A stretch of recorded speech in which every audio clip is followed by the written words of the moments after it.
In the modern gaming world, remakes of popular games are basically a guarantee. While it can be quite annoying to not get as many original projects, a lot of remakes are still really great, and the Zelda remakes are no exception. During the nearly 40 years of the franchise's history, there have been a total of 7 remakes, dating all the way back to the late 90s and the newest being just a few years ago in 2021. While most of these remakes are great, some are definitely better than others. In this video, I will be ranking every Zelda remake from worst to best. My ranking will be based on my personal preference, and a slight mix of which games I prefer as an actual game and as a remake. Though I also considered the amount of changes from the original to the remake, and if those changes were even any good, because Nintendo has made some very questionable choices over the years. To figure out what actually counts as a remake, I use the Zelda Wiki's remake page, so don't get angry at me if you think a link to the past Game Boy Advance port should be included. Please subscribe to the channel if you haven't already, and without further ado, let's rank every Zelda remake from worst to best.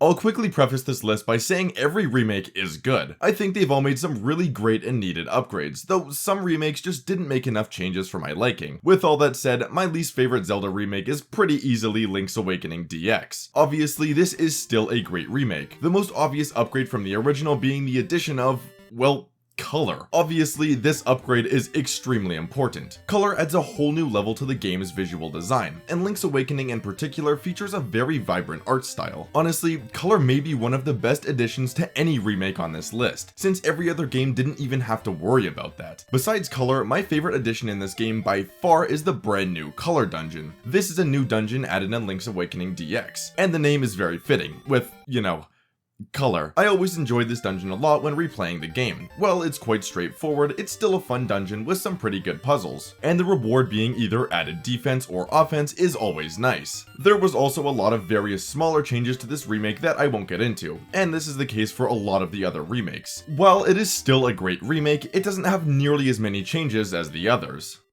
Now it's time for the remake I'm sure you all thought would be last, number 6, Majora's Mask 3D. Out of every Zelda remake ever, Majora's Mask is by far the most disliked by the community, and I will be the first to say that this remake is actually really good. Yes, I know, even I have trashed on this remake in the past, but it's not all bad. Sure, they totally changed a bunch of random things for literally no reason at all, but some of those changes were absolutely for the better. Let's start off with the most obvious part of any remake: the visuals. I've personally always been a fan of the 3DS remakes visually. Their graphics and models are far better, though I will say the lighting can be worse at times, though most of the time it's really not that big of a deal for me. However, my favorite changes to the 3DS remakes have always been the upgraded item system. Rather than featuring just 3 C button slots like the N64 had, we now have a total of 4 places to store items, 2 being the X and Y buttons and the others being on the touchscreen. Oh, and how could I forget about making the Ocarina its own unique button, technically freeing up another item slot. Going back to playing the N64 versions honestly feels awful when you only have 3 item slots. There are also a bunch of other smaller changes, like how the bank was moved, audio is slightly better, saving is different, and how the double Song of Time now allows for precise time selection. While these changes are all quite great, there are also a lot of negatives with this remake. First of all, we gotta talk about the eyeballs. In the N64 versions, Majora's Mask bosses either had no or slightly less obvious weak points. However, the 3DS remake decided to add stupid eyeballs on every single boss. There is not a single example of this where I think the eyeballs make the fight better. For some bosses like Goat, it's just kinda whatever, but other bosses like Adolwa are nearly completely ruined, though the bosses were given some additional attacks, and most of these are also hit or miss. Yes, this change is awful and makes no sense, but there is another change that I dislike even more, and it involves my least favorite part of the entire game, the Great Base storyline. For some unknown reason, Nintendo decided to change the Zora swimming controls entirely. Some changes, like being able to turn around quicker, were absolutely for the better, but why on earth do we need to use our magic meter to swim fast? Requiring magic to swim even slightly fast is easily the stupidest change in this remake. It makes the Zora mask so much less enjoyable, since if you don't have any magic, say goodbye to moving faster than a sloth. Of course, the Zora mask is extremely important to the Great Base section of the game, and this change immediately makes me dislike this arc 1,000 times more. Overall, this remake is very hit or miss, featuring a lot of great changes, but also having their fair share of awful ones in the mix. Still, Majora's Mask 3D is a very fun game, and a slightly overhated remake.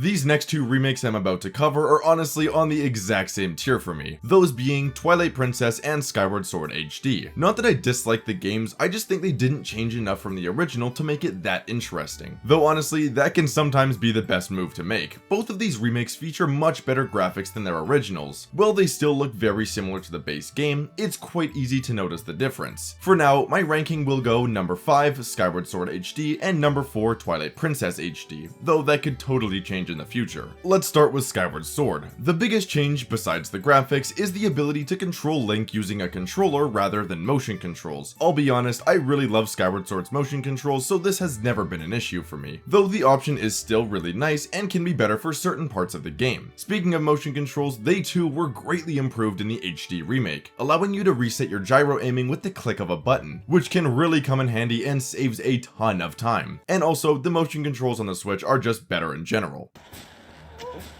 These are some fast spiders. Both Skyward Sword and Twilight Princess HD allow for full 360 camera controls using the right stick. This upgrade feels basically required for modern gaming, so this is a great change. They also made some various updates to improve the game's pacing, like how Fi won't interrupt you for random things as much as she did in the original. Apart from a bunch of very small changes, that's about all Skyward Sword HD has to offer. While these are undeniably great changes, it would have been nice to make it a bit different like the other games. For Twilight Princess HD, the most notable addition is definitely the collectible stamps featured throughout the game. Like the controller bit for Skyward Sword HD, this is an addition I really didn't care for. Sure, it's cool to have extra stuff to look for, but they're basically pointless and take up an extra chest in a dungeon, which can really suck when you're looking hard to find the missing key only to find a stupid stamp. The HD remake also added Hero Mode, which has become a staple in the franchise. This new game mode is much more difficult than the original, featuring double damage towards Link, no heart drops, and a completely mirrored game. Oh, and the item menu and buttons were also slightly changed, which I think is a pretty good improvement. Just like Skyward Sword HD, Twilight Princess's remake didn't really do too much. Well, that might be because the base games are still very playable today. It would have been nice to see a few more additions to spice things up. Still, two amazing games and very well done remakes.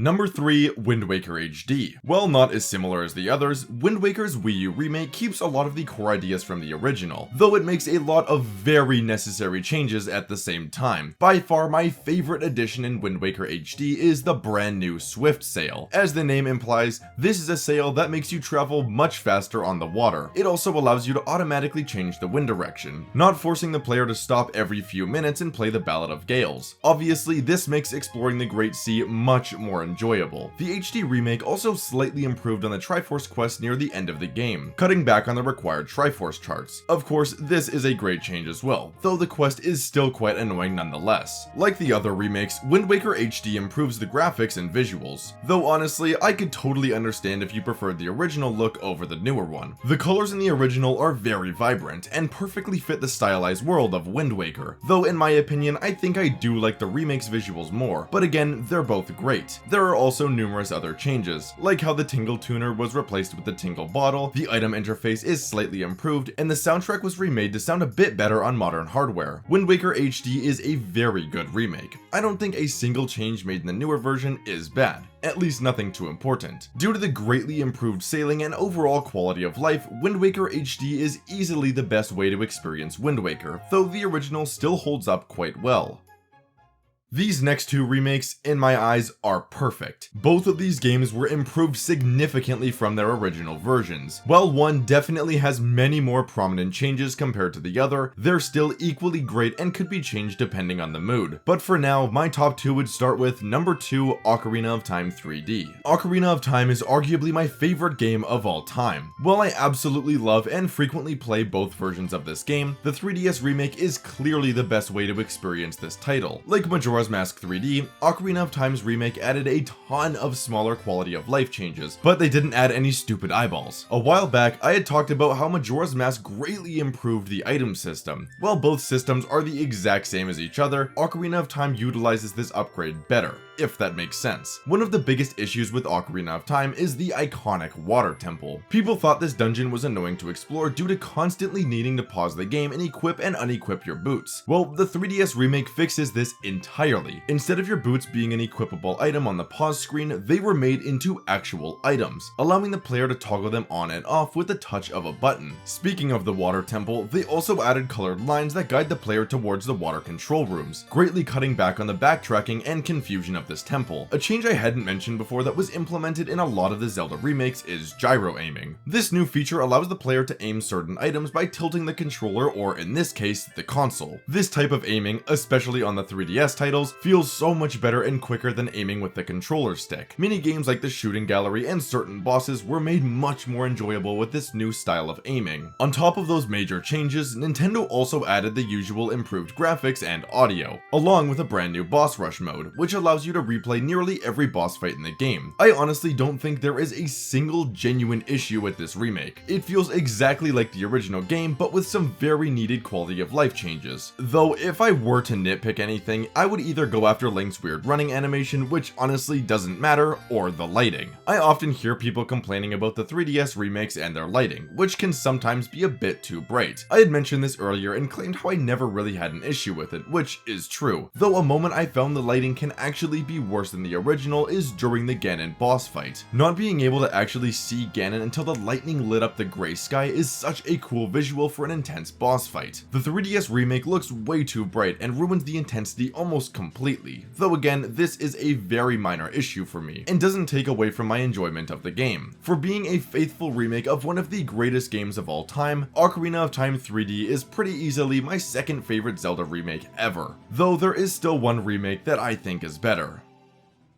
Number 1, Link's Awakening Nintendo Switch. Out of every remake I've talked about so far, Link's Awakening for the Switch has very easily the most changes. Oh, and to make things easier, I'll be referring to this game as Link's Awakening HD, since the game is literally just called Link's Awakening, and that could get pretty confusing. There are a ton of changes made for this game, so I'll quickly go over a few of the most notable additions. First of all, the game looks completely different, changing from the pixel art visuals to a brand new unique toy-looking style. Well, I love the pixel art style in the first Link's Awakening, these new visuals fit the game so well, and is an upgrade I've always been a fan of. Not only were the visuals changed, but the music was completely remade. The new orchestral soundtrack greatly improves on many of the game's themes. While again, the original is still great, the remake did it even better. Link's Awakening HD also completely removed screen transitions in the overworld. Instead of the map being made up of multiple smaller squares, it's just one big map loaded at once, obviously making the exploration much smoother. Hero mode was also added, which is a nice feature if the base game is a bit too easy for you. One of my favorite changes is how Link is able to swing his sword in 8 directions instead of just 4, greatly improving this game's combat with slightly less demanding controls. Some items in the original Link's Awakening needed to be equipped to either the A or B button, like the Pegasus boots or power bracelet. Thankfully, the remake removed this feature, and the Pegasus boots, power bracelet, sword, and shield are all immediately equipped and used with different buttons. The original item system for the Game Boy games is honestly just not that good, and I'm very glad the remake was able to completely fix this issue. Warp points were also added throughout the map, and the player can actually pick where they want to travel to. Extra heart containers and shells were added, meaning the heart total has increased from 14 to 20, giving you more things to look for when you're exploring. And finally, the Chamber Dungeon Maker was added, which is a fun little mini game that allows the player to create their own dungeon layouts based on previously visited rooms. Honestly, I didn't use this feature very much at all, but the option is still nice. There are numerous other changes made in Link's Awakening HD, though mentioning them all would take way too long. Comparing this version to the original is like night and day. The Link's Awakening remake took everything the original did and made it 1,000 times better, making it the best and my favorite Zelda remake of all time.